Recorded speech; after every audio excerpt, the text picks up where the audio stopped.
Jamie Gass. Jamie is Pioneer Institute's director of the Center for School Reform. At Pioneer, he has framed, commissioned, and managed over 60 research papers and numerous policy events on K-12 education reform topics.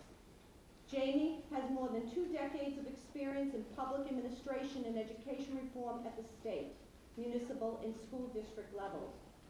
Previously, he worked at the Massachusetts Office of Education, Quality, and Accountability as Senior Policy Analyst Technical Writer and in the State Budget Office under 2 Massachusetts governors. In the 1990s, Jamie worked for the Dean of Boston University School of Education, Boston University Management Team, in its historic partnership with the Chelsea Public Schools. He has appeared on various local and national media outlets. He has been quoted in The Economist, Educational Week, and the Boston Globe, and his op-eds are regularly published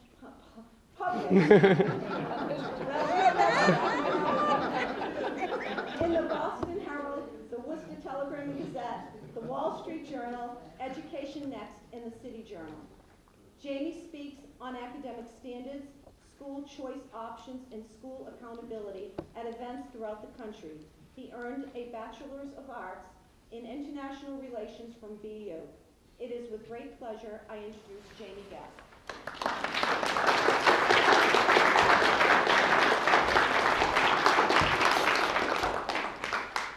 Donna, thanks so much. I really appreciate that very kind introduction. It's certainly true that some of the folks who disagree with us at Pioneer Institute wish that our op-eds were punished. But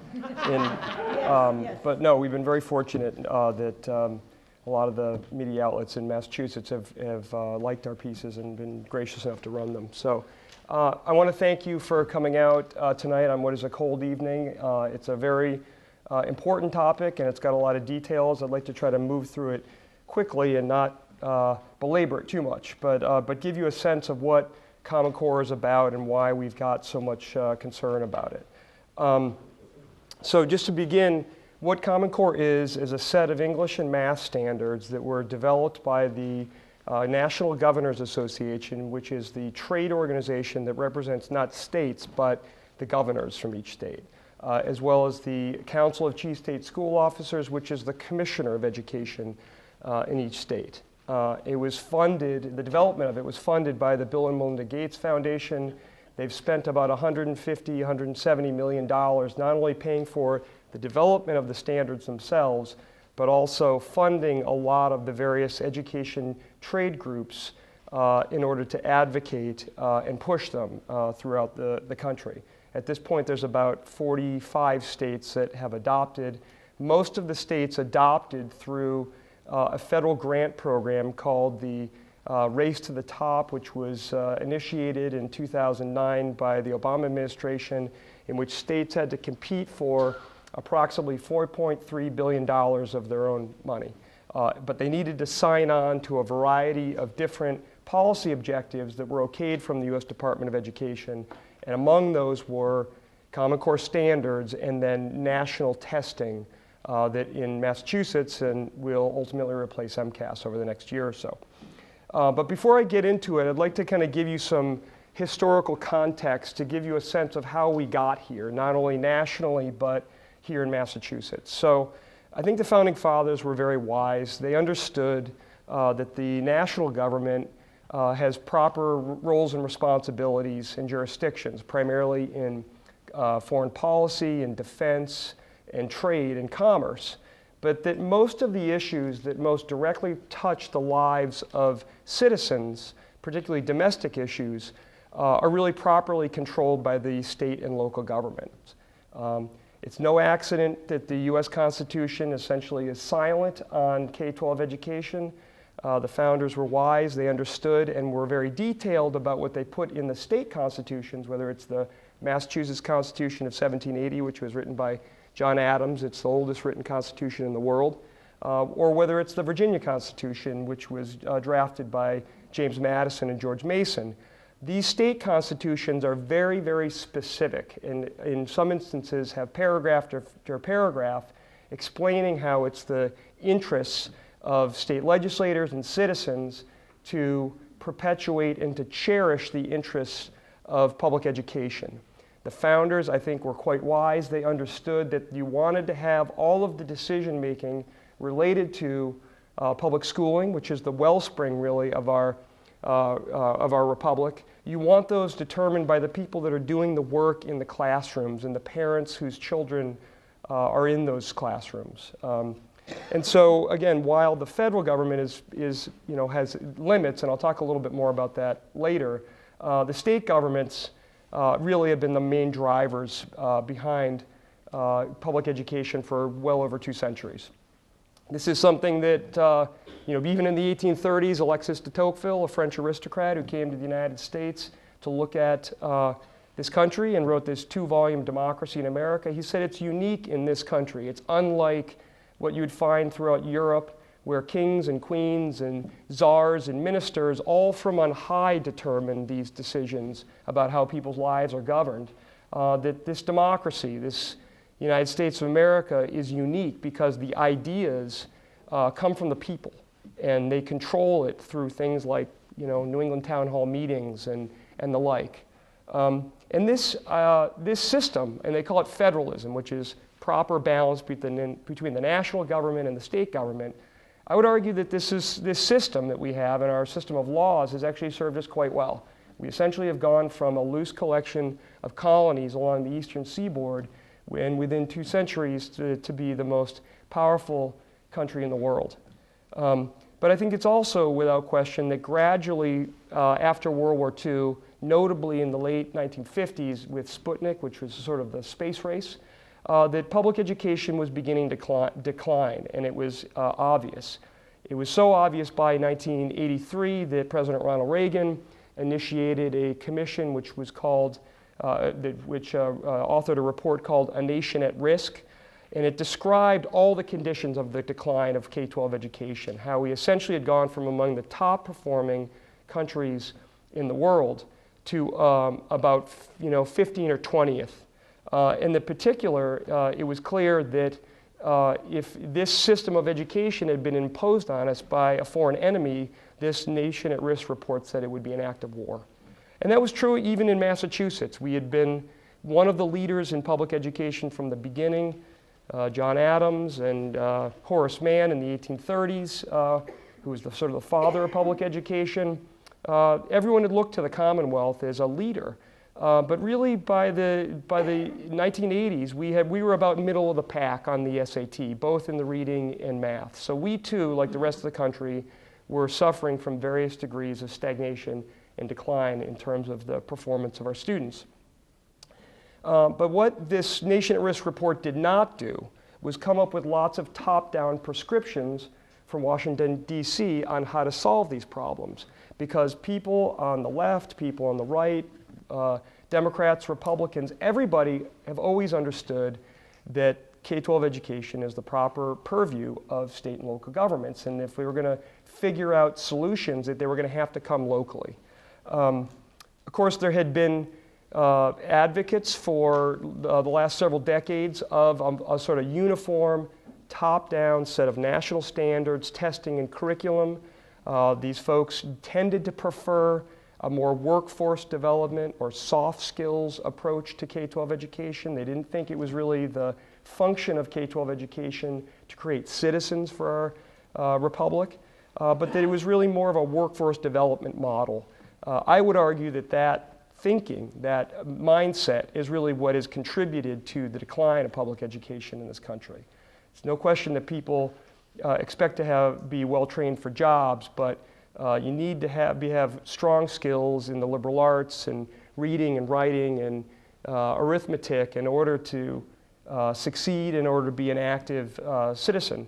And then there's also been folks, too, that over the last several decades that have been big advocates of school choice, charter schools and vocational technical schools, private schools, parochial schools, that the way to improve public education is to inject more choice and competition among the public and the private system, give parents more choices so that they can select what's best suited for their children.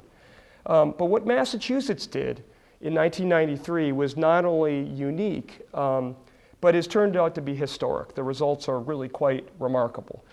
Tom Birmingham was a pretty liberal Democrat and later became the Senate President in Massachusetts. Mark Roosevelt, another liberal Democrat who is the great-grandson of Theodore Roosevelt, coupled together with Bill Weld, a moderate to liberal Republican governor, and they crafted this landmark 1993 Education Reform Act.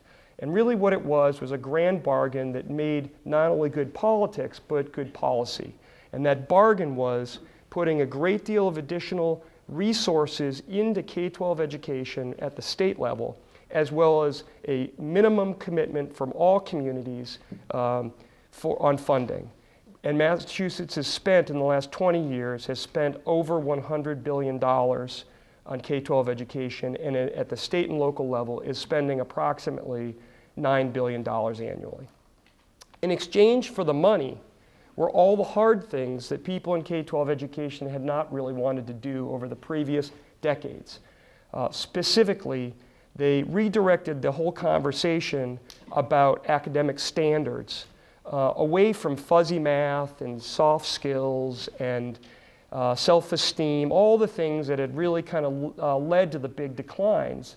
They redirected the conversation, really with the able work of this lady here, Sandra Stotsky, to return it to a commitment to the liberal arts. And what does that mean? It means kids reading high-quality classic literature, poetry, and drama in their English classes. It turns out that the vocabulary and the knowledge found in texts like Sherlock Holmes and Charles Dickens and Edith Wharton and Huckleberry Finn, that these matter a lot. They matter not just because the vocabulary is better, but they matter because they teach kids about lessons of friendship, of comedy, of tragedy, of the kinds of things that bind us together as human beings and frankly make for good citizenship. That's on the English side in these standards.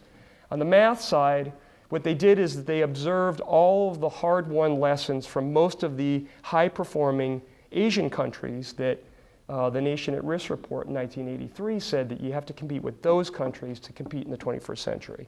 Specifically, they made sure that the kids in Massachusetts had standards that got them prepared for Algebra 1 for the 8th grade. Algebra 1 is the gateway for all higher level mathematics. You're never going to be a scientist or an engineer or a mathematician or a statistician if you don't have a command of Algebra 1, because that is what gets you to the pre-calculus, calculus, trigonometry, which leads to what they call STEM, the science, technology, engineering, and mathematics.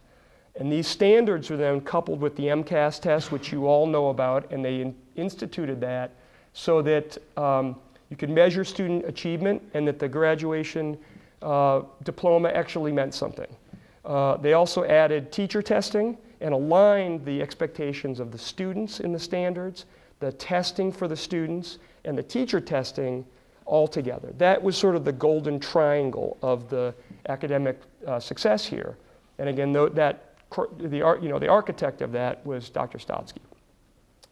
Also injected some competition into through some very, very high quality charter schools, which are essentially public schools that are authorized by the Board of Ed and shut down if they don't meet performance measures after 5 years.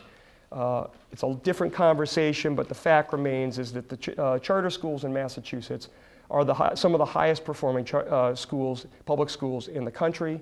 Across the country, the charter school record is a mixed one. In Massachusetts, it's not the case. There's a lot of the urban charter schools bridge the achievement gaps between poor and minority students, and frankly have those students outperforming kids in some of the wealthiest suburbs in the state. So it's the grand bargain. It was the money in exchange for the standards and accountability measures. And the results have been stunning. And I'll walk you through those quickly. In 2005, Massachusetts was the first state in the nation to score #1 on every category and every grade tested on the NAEP test. It's the National Assessment of Educational Progress. It's the nation's report card. It's a sample test that every state in the union takes. No state had ever been #1 on every grade tested, every category tested, and in 2005, Massachusetts did it. And then it did it again in 2007, 2009, 2011, and just a couple months ago it was released again in 2013. I say that it's really the equivalent of winning 5 World Series back-to-back and doing it in 4 consecutive games each time. But as the Nation at Risk report made clear in 1983, it's not just competing with, frankly, a lot of low-performing to moderate-performing states. The real goal of K-12 education is to be able to compete with the highest-performing countries in the world. So in 2007, Massachusetts tested as its own individual country. It was only one of 2 states to do this. Minnesota was the other one, on a test called the TIMSS test. It's the best respected international math and science test. And Massachusetts 8th graders tied for #1 in the world in science. And then in the area of mathematics, we were among the highest, the top 5 highest performing countries in the world. So we were right up there with Hong Kong and Singapore and Japan and South Korea. Again, all the countries that for 20 years or more, people have said, you've got to compete with these countries to compete in the 21st century. So in a way, this is the good news. The good news is that there's these historic accomplishments, that the race to the top that the Obama administration initiated in 1993 was really the race to become Massachusetts. The bad news is that a lot of the groups that I mentioned at the beginning, the National Governors Association, the Council of Chief State School Officers, Achieve Inc., the Gates Foundation, the American Federation for Teachers Shanker Institute, the more right-leaning Thomas B. Fordham Institute, people that had long time been advocates of national standards testing and curriculum, but frankly hadn't improved student achievement anywhere in the last 20 years, they decided that this was the right time to push for national standards. And that's exactly what they did through Common Core and the accompanying national testing that will go along with it. So they moved this conversation along. They got states to sign on through the governor's office and through the commissioners of education. Even though 45 states have adopted, the fact is that 95% of the states that adopted, their state legislatures had no bills, they had no hearings, there were really no public input from the state legislature. And as we know from the way in which this country was set up with both the Continental Congress and from the Constitutional Convention, is that for states to be represented in national policy making, delegates from the state legislature need to be sent to a national body. That's what we do in this country. That's how we make national policy. The entity that would be doing that would be the US Congress, but of course they weren't consulted either because the way in which the Race to the Top grant was paid for was through the stimulus package. So there were never any hearings in the US Congress about national standards testing or curriculum. There was in fact no hearings about having a federal Race to the Top grant that states would have to compete for in order to participate and get their money back. So Pioneer Institute, as Donna mentioned, is an independent think tank. We are completely nonpartisan for these purposes. It's important to reiterate that. We do not endorse any candidates. We do not align with any political party. We do not take any government money. We are known, I think, for trying to commission and author and promulgate high-quality, peer-reviewed, independent research. We are known, I think, for trying to call things like we see them and let the chips fall where they may. But given that Massachusetts was really the trophy that the Common Core advocates had to have, they had to be able to say Massachusetts adopted in order to get all these other states to fall in line, we initially started our research on Common Core around where any conversation about academic standards needs to start, which is what is the academic quality of these standards? And so we enlisted Dr. Stotsky, who had worked on the standards in Massachusetts. She had worked on the standards in Indiana. She'd worked on the standards in Texas, and was a widely respected author. She had been appointed by the President of the United States to the National Mathematics Panel. She was among only 19 people in the country to serve on that prestigious commission. And we coupled her together with a guy named Jim Milgram. He's a professor of mathematics at Stanford University, who had worked on the very high quality math standards in California and Utah and a handful of other places. And then we had a third researcher work on these evaluations. His name was Zev Werman. He's a Silicon Valley engineer who had also worked on the California math standards. And what they did in these crosswalks, where they're evaluating standard by standard back and forth between the Massachusetts standards, the Minnesota standards, the Texas and Indiana standards, all the high-performing, high-standard states, is that they were looking at the quality in both English and math. And what they determined is that at every step of the way, and these are 40, 50-page, very detailed reports of every draft that Common Core produced, is that Common Core was of significantly lower quality in both English and math than what high standard states like Massachusetts already had. Specifically, Common Core cut the amount of classic literature, poetry, and drama, which had been the secret ingredient in the success in Massachusetts. They cut that in Common Core by about 60%. So there's no Huckleberry Finn, there's no Dickens novels. There are some things in there that I think all of us would agree are good. Things like reading the Gettysburg Address, reading A Letter from Birmingham Jail by Martin Luther King. The problem is that the architect of Common Core, and Dr. Stotsky will talk a little bit more about David Coleman, he says that the way to study these texts is by ignoring all of the historical context. So you're supposed to entirely forget that the Gettysburg Address is consecrating a cemetery, that it takes place at around, in the middle of the Civil War, etc. You're supposed to forget all that. From my point of view, those are great texts for kids to read, but the fact is that they really belong in a history class. Most English teachers are not really trained and didn't go into teaching English to teach historical documents and historical speeches. They want to read and teach classic literature, poetry, and drama. On the math side, the Common Core advocates also ignored all the evidence from Massachusetts, from California, and all of the high-performing East Asian countries. Specifically, they pushed forward the access to Algebra 1, not to 8th grade, not to 9th grade, but to really early 10th grade. They also used an experimental form of geometry that has never been successful in any place that it's been tried before, including the former Soviet Union. And Common Core math really stops at what Professor Milgram has described as Algebra 2 light. There's no pathway for the STEM because there really is no pre-calculus, calculus, or trigonometry. So in terms of science and technology and engineering and mathematics, it is really a path, Common Core is really a path to nowhere. The next piece of research that we decided to look at, because as I mentioned at the beginning, everybody across the political spectrum in the policy world has always known that there are limits on the federal role and federal footprint in K-12 education. And so we enlisted a guy named Kent Talbert and another guy named Bob Eitel. They were the general counsel and deputy general counsel at the U.S. Department of Education under the second Bush administration, so the two highest ranking lawyers in the federal government in the previous administration. And what these two lawyers mapped out in dispassionate, lawyerly detail is that there are 3 federal laws that explicitly prohibits the federal government from funding, directing, validating national standards testing and curriculum. And those 3 laws are the Elementary and Secondary Education Act of 1965, which was signed by Lyndon Johnson. I think all of us can agree that he was not exactly a Tea Party president.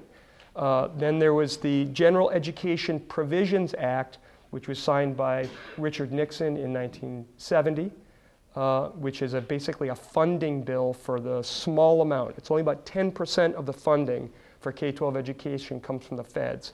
And this GEPA, they call it, that's one of the funding mechanisms. And then the third law is the enabling legislation that set up the U.S. Department of Education itself in 1979, and that was signed by Jimmy Carter. I think it's worth noting because many of the folks that are proponents of Common Core or critical of our opinion say that the opponents of Common Core are fringe or extreme or Tea Party people or what have you, but 2 of the 3 laws that were signed by presidents, U.S. presidents, were signed by Democratic presidents. These are not, what I would argue, these are not exactly extreme positions. They are settled law.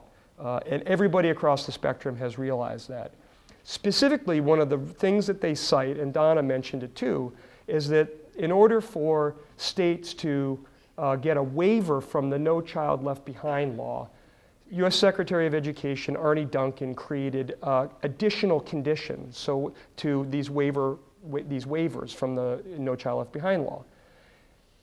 U.S. Secretary of Education are allowed to provide waivers, but they're not allowed to add additional conditions onto waivers that haven't been approved by Congress.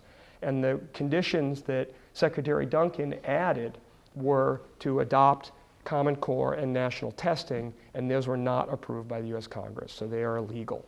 Specifically, what the lawyers pointed out is that when the U.S. Department of Education directly funded the two national testing consortia, so Massachusetts is part of the PARC testing consortia, these two testing consortia got $350 million directly from the U.S. Department of Education. That, again, is a direct violation of federal law.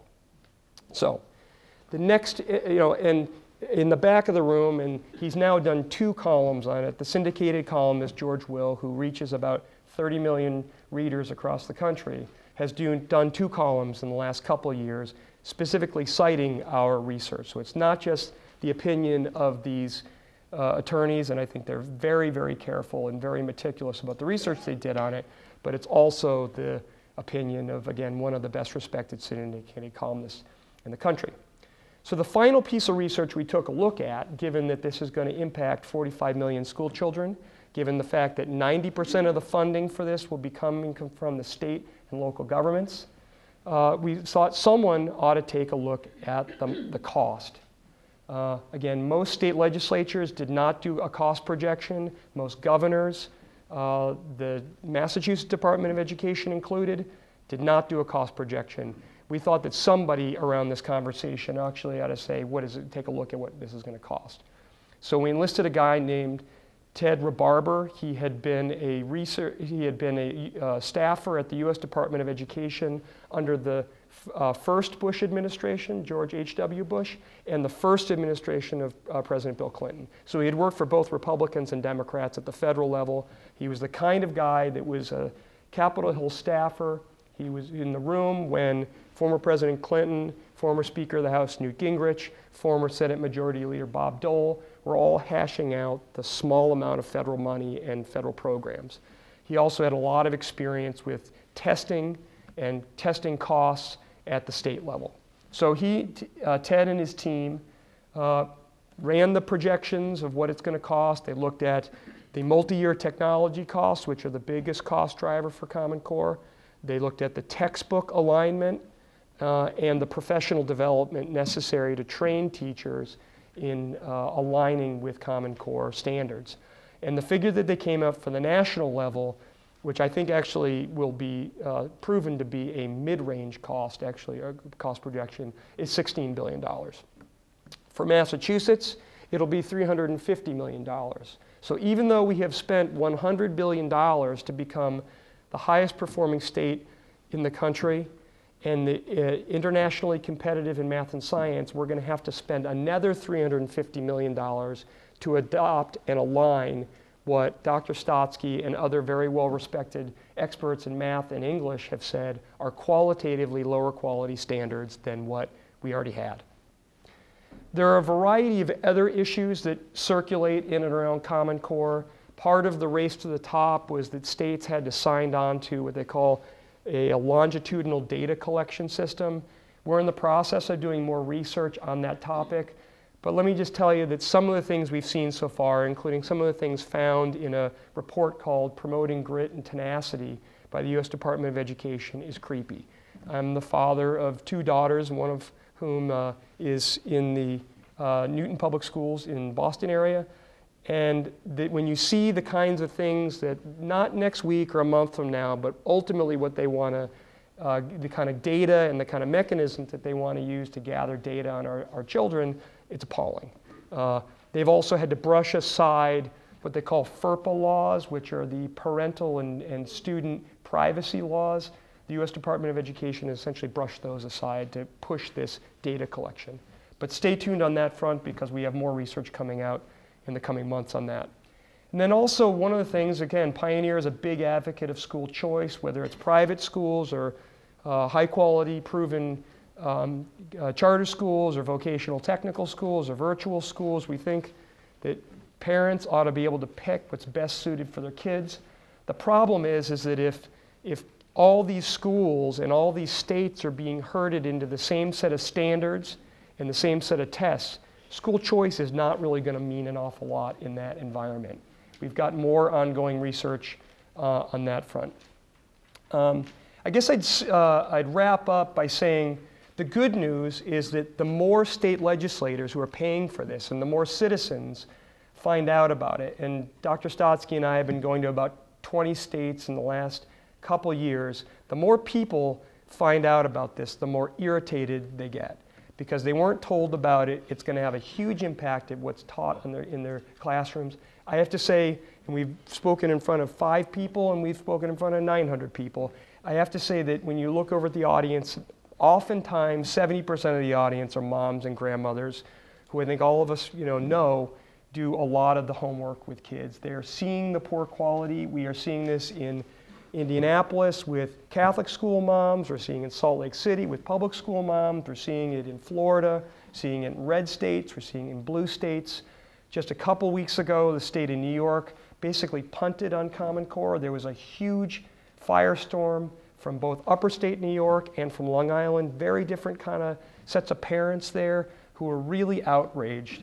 You're seeing more and more teacher unions in blue states that are very, very concerned about this because what they really want to do is stack the national standards, a national curriculum, and the national test on top of teacher evaluations, which a lot of this will be dictated from Washington, D.C. And I think teachers are beginning to wake up to the fact that they're going to not be able to teach what it is that they desired when they went into teaching, but that it's going to be scripted and that this is going to be very, very problematic. That a teacher in Pittsfield, where Herman Melville wrote Moby Dick, she could teach Moby Dick. But the fact is that it's not in the exemplar text of Common Core. It's not going to be on the tests. And if she's evaluated on what the kids are tested on, it's against her best interest to teach something like Moby Dick.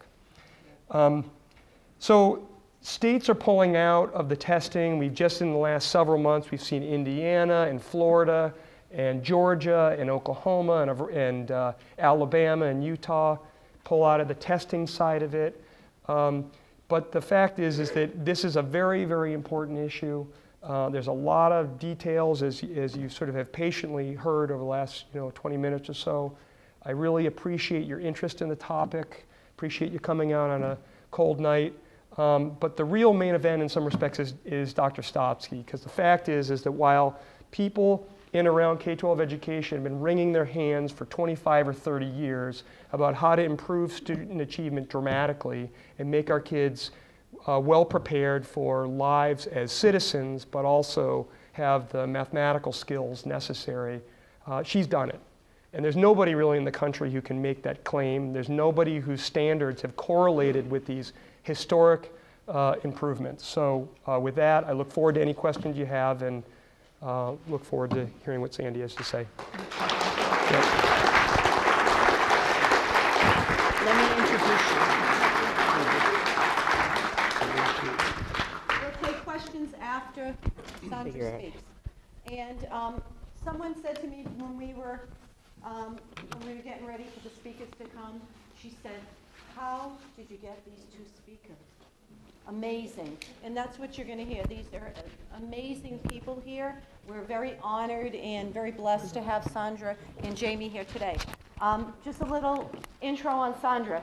Sandra Stotsky grew up in Bridgewater and graduated from its public schools. She did her undergraduate work at the University of Michigan and completed a doctorate in reading research at Harvard Graduate School of Education. She was an active citizen in Brookline for over 40 years, serving as a board member and then president of the League of Women Voters in the 1970s.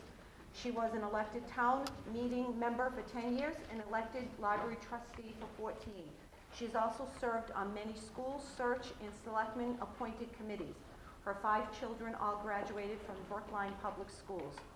She served as a senior associated commissioner, that's a professional position at the Massachusetts Department of Elementary and Secondary Ed from 1999 to 2003, where she was in charge of developing or revising the state's K through 12 standards. She served on the Massachusetts Board of Elementary and Secondary Ed from 2006 to 2010, and that was a citizen's position. On the National Mathematics Advisory Panel from 2006 to 2008, and on the Common Core Validation Committee from 2009 to 2010. She was one of the 5 members of the validation committee who would not sign off on the standards as being validated. She is also an editor of NCTE's premier research journal. That's a research in the teaching of English from 1991 to 1997. She has published extensively in professional journals and written several books. Sandra now travels the country speaking about the truth about Common Core. It is with great pleasure I introduce Sandra Stotsky. Thank you. Thank you very much for the opportunity to speak to you. Let me begin with a few remarks about what my philosophy was when I was in the Department of Ed, because your children or grandchildren or your neighbor's children have been learning under those standards for over 10 years, and now they are in the process of being changed. And you should know a little bit about the philosophy that generated those standards, because there is a very opposite philosophy now coming from Common Core, which is being implemented in the last few years and will be tested next year. First of all, what was very central to my philosophy was the importance of raising everybody's academic achievement. I was concerned with making sure, because our public schools have been declining for about 50 years, this is not new, how to get all kids doing better, not just groups of kids. I was interested in all kids. The goal was not particularly to close gaps, which is what you hear all the time today. It was to raise the floor for everybody, and those are two different directions. Second part of my philosophy was to focus as much as possible on content knowledge, because there is no way you can develop so-called critical thinking or even good analytical thinking unless you have a fund of knowledge in your head. It's not good enough to have it in the computer that you get through Google. That really doesn't help you when you're reading or trying to read analytically, never mind critically.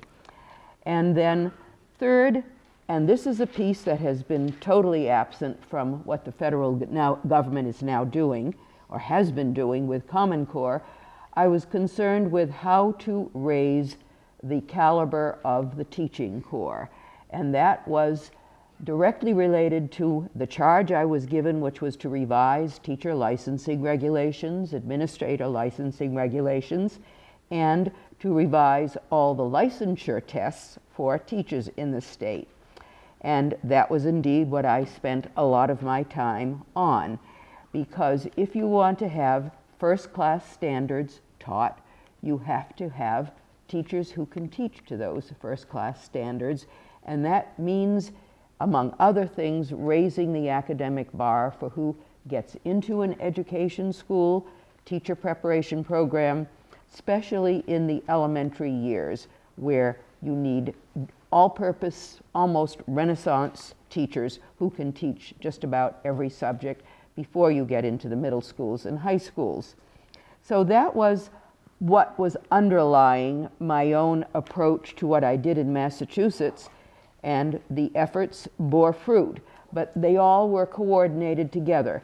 It's important to have first-class standards, but by themselves, they are not enough.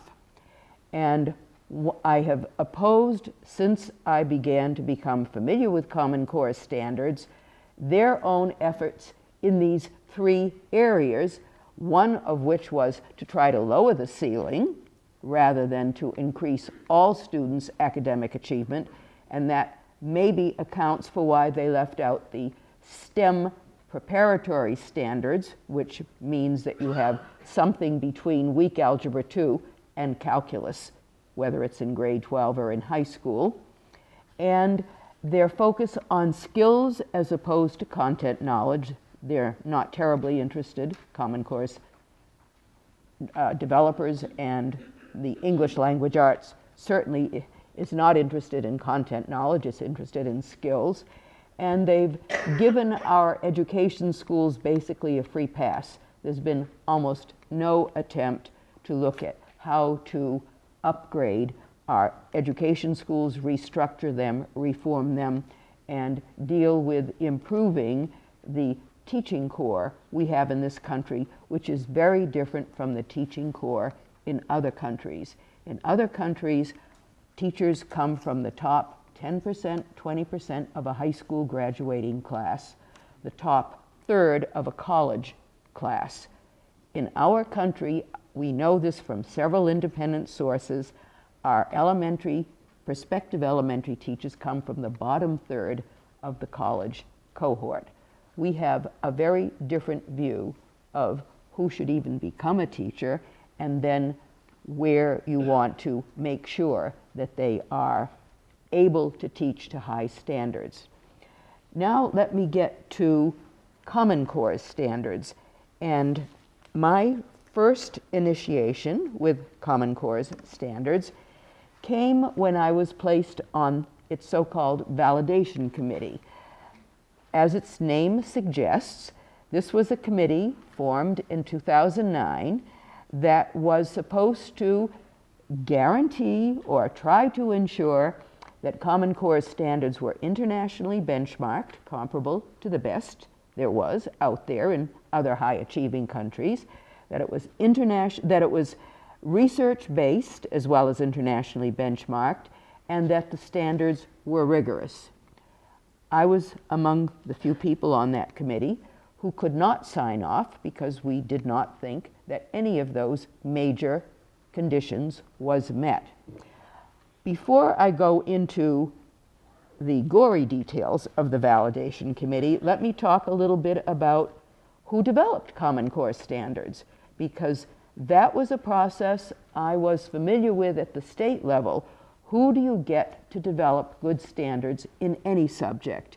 You pick up anybody off the street, or do you ask people who are experts, expert teachers and experts from the college level, both? And it turns out that Common Core's college readiness standards, which will be the basis for the grade 11 test that is going to be piloted this year, maybe next year. It could have started already. I don't know where different communities were chosen to pilot the PARCC test in pieces. But the people who were put on the Common Core Standards Development Work Group, which was the first group that got going in the spring of 2009, almost all of them were connected to the testing industry. That was the first clue to me that there was something amiss with these standards. There was exactly one mathematician on the committee, no high school math teachers, no high school English teachers, no literary scholars, but a lot of people connected to different testing groups. And they came up in the summer with their draft college readiness standards. At that time, the lead writers for the grade level standards were selected and they were announced. You may be familiar with their names. I think Jamie mentioned two of them for the ELA committee, David Coleman and Susan Pimentel. And when you look at their backgrounds, it turns out that neither of them ever taught from K to 12 or above.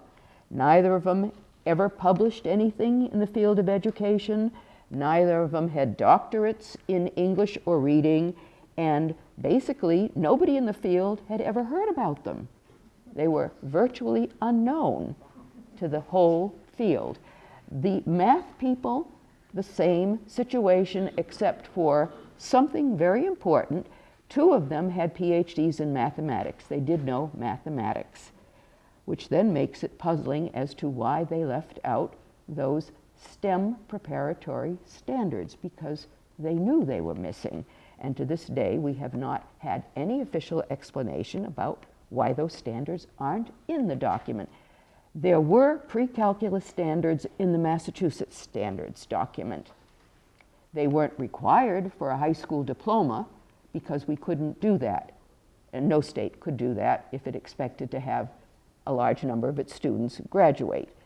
You couldn't require in this country, as they may do in a few other places, I've been told, like maybe Singapore or Hong Kong, we could not require all students to complete trigonometry as a condition for a high school diploma. But we didn't even have the thought that we would not even include those standards in the math document that I supervised in 2001, because it was important to signal that high school math departments did not end with a weak Algebra 2 course. Superintendents needed to know that, and others needed to know that high school math needed to go beyond a weak Algebra 2 if we would ever get into the 21st century. Because unless you understand more math than that, you can't get into any of the STEM fields in college. This is difficult for people to understand, including me, if you're from the humanities. But mathematics is the language of science. It is the language of economics today. It is the language of computer science. It is the language of a growing number of majors. And we will have fewer doctors, fewer engineers. It is certainly the language of engineering colleges, where they expect students to begin with a calculus course. So here we have standards writers, two of whom are mathematicians, one of whom told us very honestly in 2010 at a March board meeting that he was invited by the commissioner to come and tell us about the standards. I was the only one on the board who said, please explain what you mean by college readiness. And he said, well, it doesn't prepare for STEM. Not one board member raised a question. Why not? To this day, why not? Jim Milgram, who was on the validation committee and knew the mathematicians, because mathematicians do speak to each other.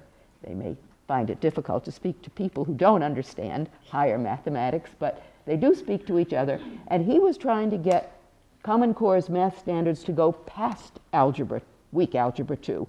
He never could. He himself does not understand why the pathway to calculus is not there. In over 50% of Massachusetts towns and cities, our students get to a good Algebra 1 course in grade 8. That gives them access in high school to advanced math and science courses both.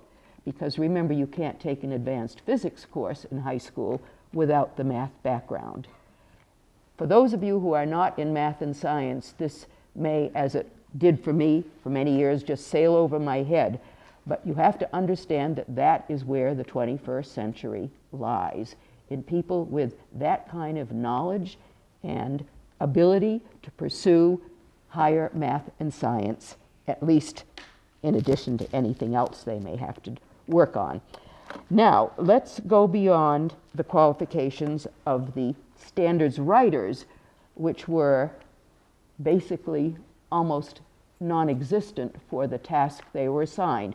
We do not know to this day why they were chosen, who chose them, what they were paid, what their contract said. Why? Because, as Jamie indicated, these were all private groups that have created Common Core standards.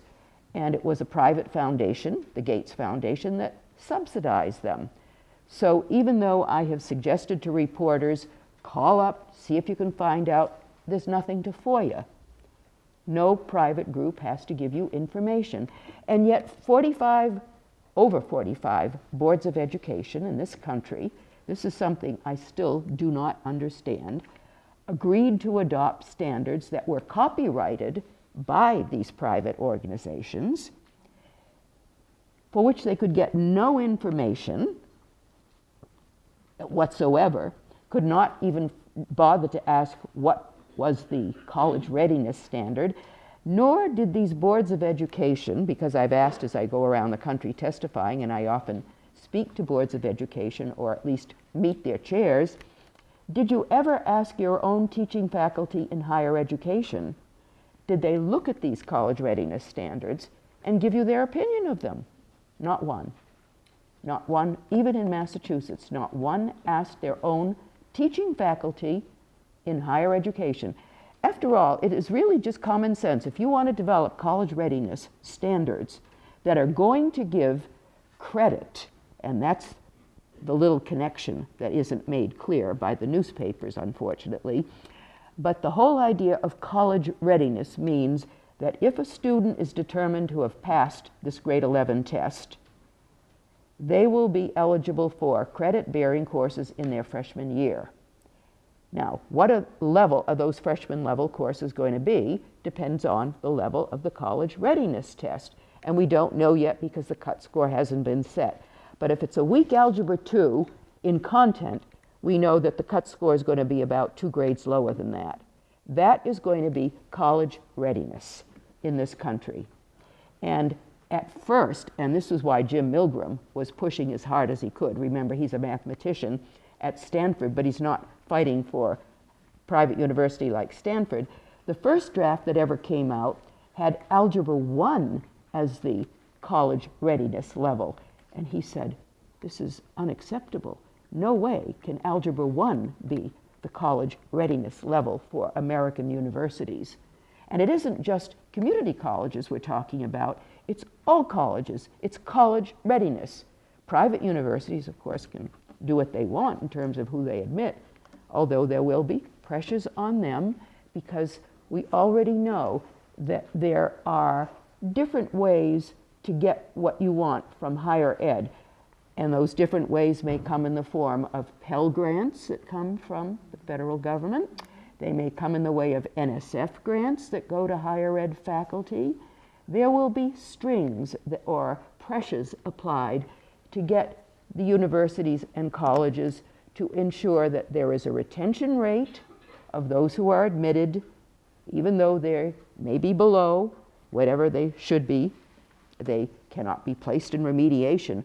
See, that was the interesting carrot. We have a huge cost right now for remediation in math in higher ed. And one of the things people thought, what a great bargain. We're going to get rid of all that remediation because students are going to be college ready.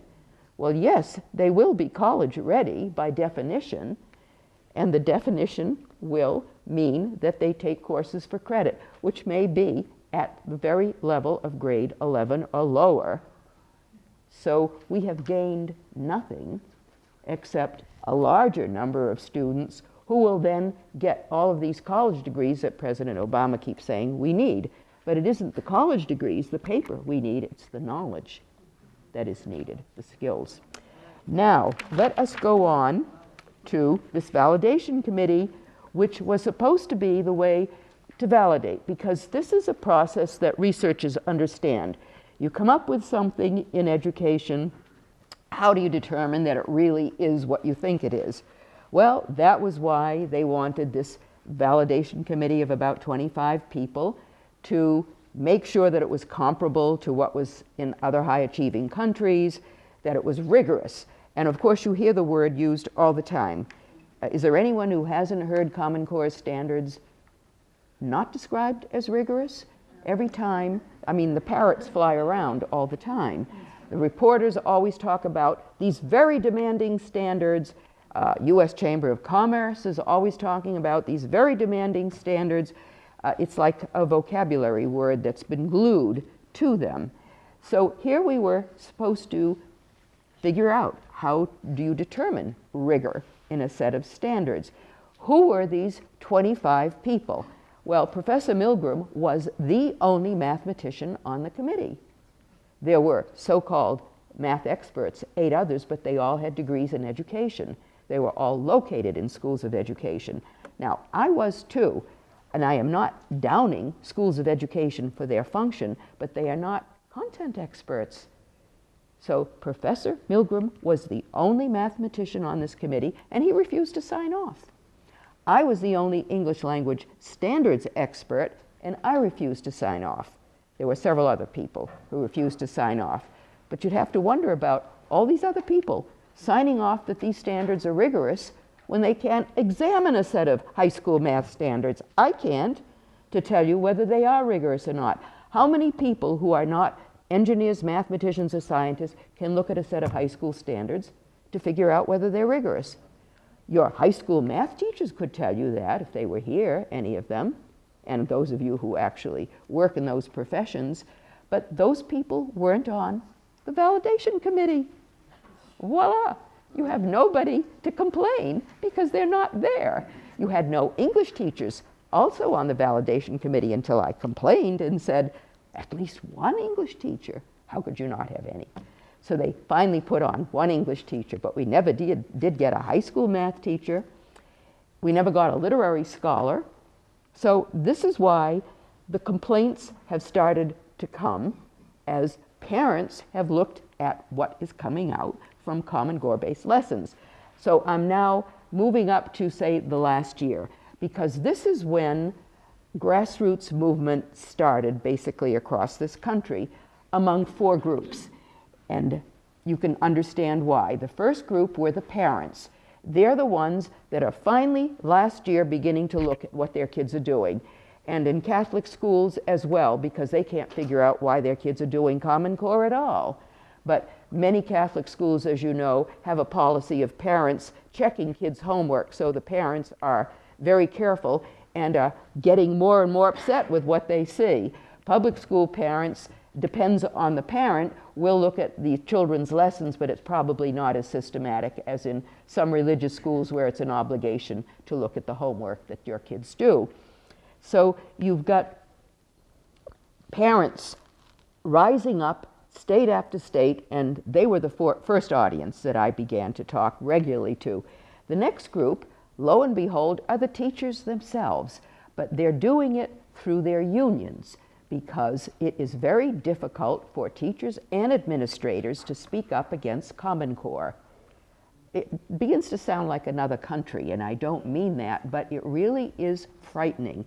Teachers were afraid to speak up, even in their own faculty meetings, because in some cases they were told that it would seem unprofessional to criticize public policy, as if they never had done that in the past. And they all knew that their teacher evaluations, which were the focus of Race to the Top, might be used against them. So they were not talking individually, but only within the past few months have the union coordinators and the union reps and the state unions, in a few states, because I've spoken to the people in them, begun to say they're just hearing massive amounts from the teachers, but there's going to be nothing with the teacher's name attached to it. These will be anonymous pages of criticism. And that's what we find from Nashua, New Hampshire. Middle school teachers there were asked to take one of the tests in December, Smarter Balance. That's the one that New Hampshire opted for. And the middle school teachers, this is unusual, but it was a wonderful piece of information that we never could have gotten in any other way. The principal, whose name is John Nelson, of this middle school in Nashua, a month later or so, asked the teachers to write him some comments on the trial tests that the teachers took in December, an early version of SBAC. He was thinking he was going to get some wonderful suggestions for the future about how to help the kids take tests better. He was shocked. These teachers were so critical of the test. They said the math test is basically a test of reading, and the rest of it is so loaded with technology that I couldn't even do it. This is the teacher who was talking. That they have to download or move mouses around or drop boxes or whatever it is. One teacher said this must have been written by such sophisticated test developers that they didn't understand the audience was kids that have to take the test. Not even teachers, but the teachers couldn't do it. And they summed up their remarks by saying the tests were inappropriate because they took both math and ELA at grades 6, 7, and 8. And they begged their state superintendent and their commissioner of ed and others to please let them off the hook for a few years. They simply couldn't possibly train their kids to take these tests, nor did they see any value to these tests. Well, of course, the commissioner of ed in New Hampshire has said, you're taking the test. You're giving the test. I mean, you're giving the test, not to the teachers, but you're giving it to the kids, whether you like it or not. And that's what the superintendent said, because that is what the statute requires.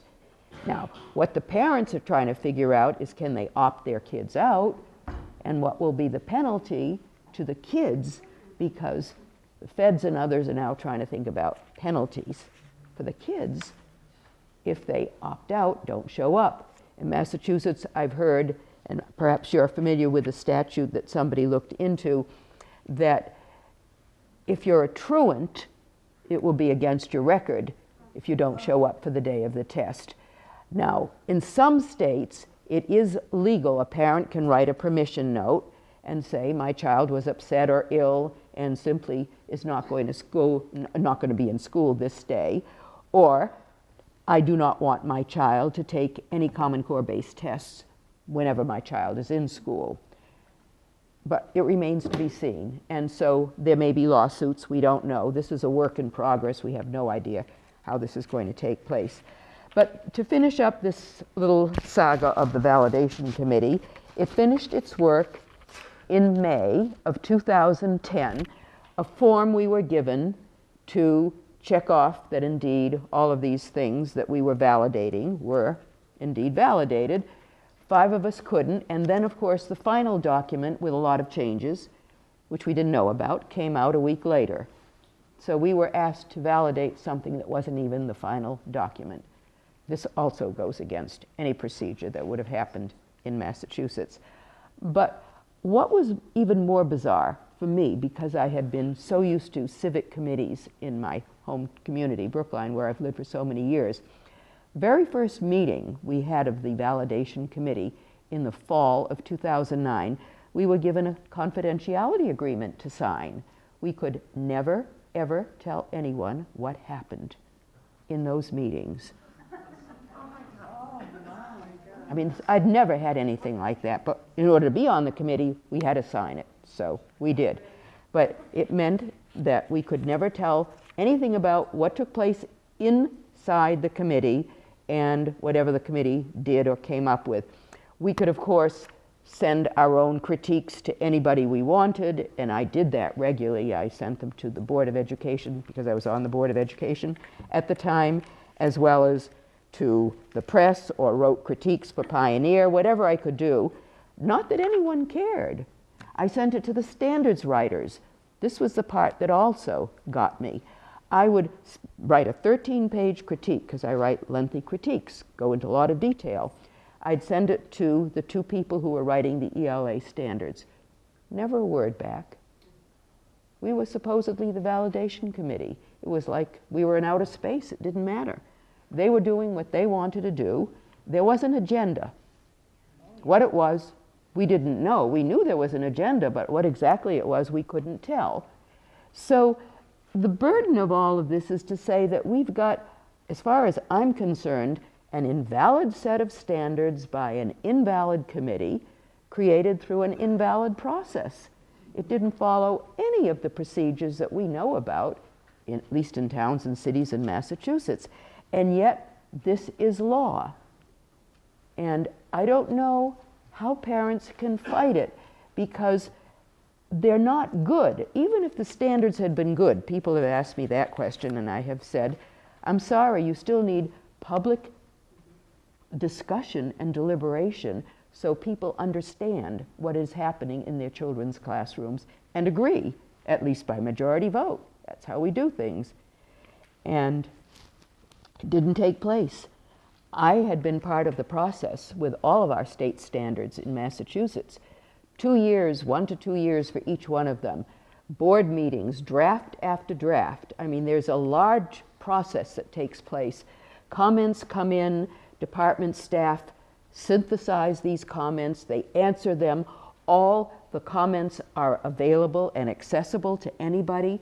You can't get a thing on what was said about these standards. I tried. I would ask the people in charge of the project, please give me copies or let me have access to the criticisms that came from certain organizations, professional discipline-based organizations, they wouldn't give me anything. They weren't obligated to. They were private organizations. They finally came out with their own selected summary. Now, I know what that is, of course. There's no usefulness to their own summary of what they happen to read. What are some of the problems with these standards? Jamie's mentioned the few in math. I'm just going to detail them, and I'm taking them mainly from Professor Milgram's own 13-page criticism, which is on his website. So if you want to find detailed critiques of a lot of the math standards, they are on his own website that he maintains, connected with Stanford University. Beginning with the elementary grades, the standard algorithms are taught eventually, but as he points out, too late. Kids have been allowed and encouraged to develop their own algorithms, so by the time they're taught the standard algorithms, they're already acclimated to their own. And it's a lot harder. If you've ever studied a string instrument, you know that if you work out your own positions, it's going to be awfully hard to do what the teacher wants you to do later on for first position or whatever. So that is a problem in the lower grades. He then points out that by grades 6 or 7, our kids are going to be about 2 years behind their peers in high-achieving countries. Middle school is very weak math, and he gives you the details on what he sees as being weak. It doesn't lead to a full year of Algebra 1 in grade 8. Algebra 1 can be begun in grade 8, but it can't be completed until grade 9. So it puts our kids a year, at least, if not more, behind other high-achieving countries like Singapore, Hong Kong, Japan, South Korea, Russia, Japan, I've been told, where by grade 6, kids have done almost everything they need to do in arithmetic and study algebra and geometry in grade 7 and 8, so high school is for upper-level coursework.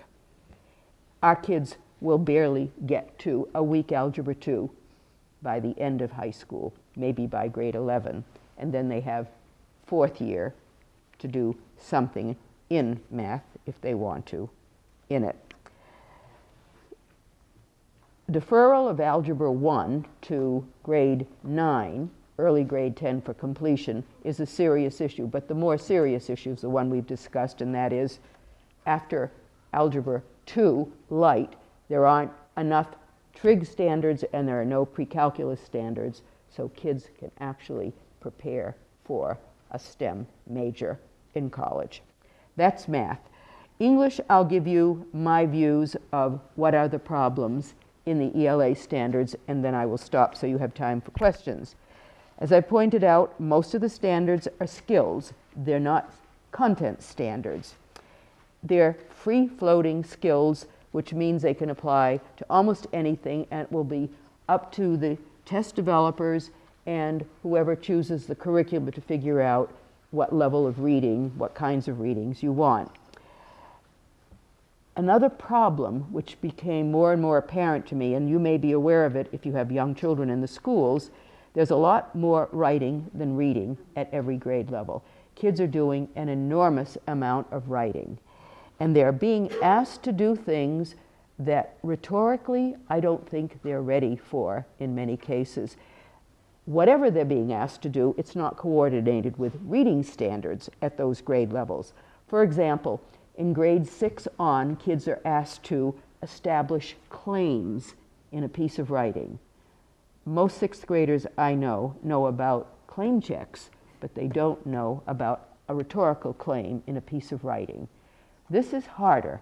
Some teachers I've spoken to have tried to figure out how to teach them what a topic sentence is, which is also not in Common Core, because a topic sentence at least gets closer to a thesis sentence or a claim. But it's not going to be easy, and kids are going to be spending an enormous amount of time, not just in ELA, but also in math, where they're being expected to write out why they think certain things are the way they are, which may not make much sense for young kids, very young kids. As a parent of a 2nd grader told me, her child was asked to write out Why is 273 larger than 233? Why? Why? You would get marked down. What? That's what the child wrote.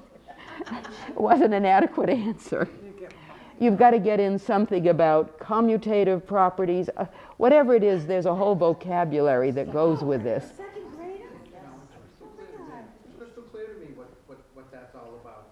What that's designed to do is to challenge the student to question why anything is the way it is. And that 273 is a bigger number because someone decided it was. And that's, There are tens, there are 100s, there are singles, but the teachers don't know how to answer it. Part of the problem here is that most of the teachers can't answer these questions, so the idea is to toss the hot potato the whole idea is to the kids. challenge the whole idea that this is the way it is. Yeah, That's the whole well, idea. it's certainly challenge, and you will see these words which parents have been told by teachers and administrators. It's good for them to struggle. Now, yes, to some extent, it is good for kids to struggle. We know that. I mean, but you stretch it too far if you're asking them to do things that aren't developmentally necessary or appropriate at certain ages. There is the claim being made, and everyone agrees, yes, kids should have a conceptual understanding of why they're doing these algorithms. But then the question is, how much time do you spend on it? Like 4 grades worth to do addition and subtraction? This is part of the problem. So that they end up by, as Milgram says, in grade 8, they're 2 years behind their peers.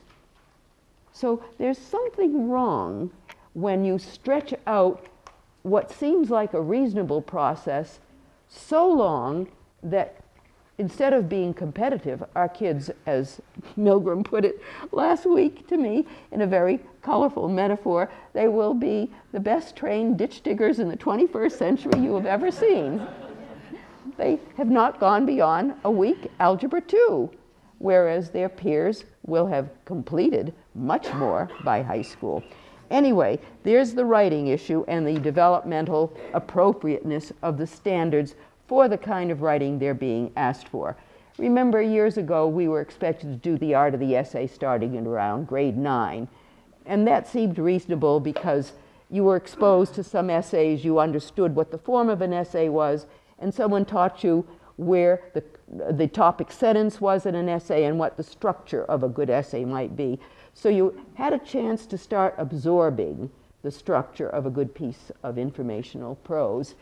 A good part of the reading battle, and this is why the writing stress is so inappropriate, a good part of the reading battle is kids got to do more reading.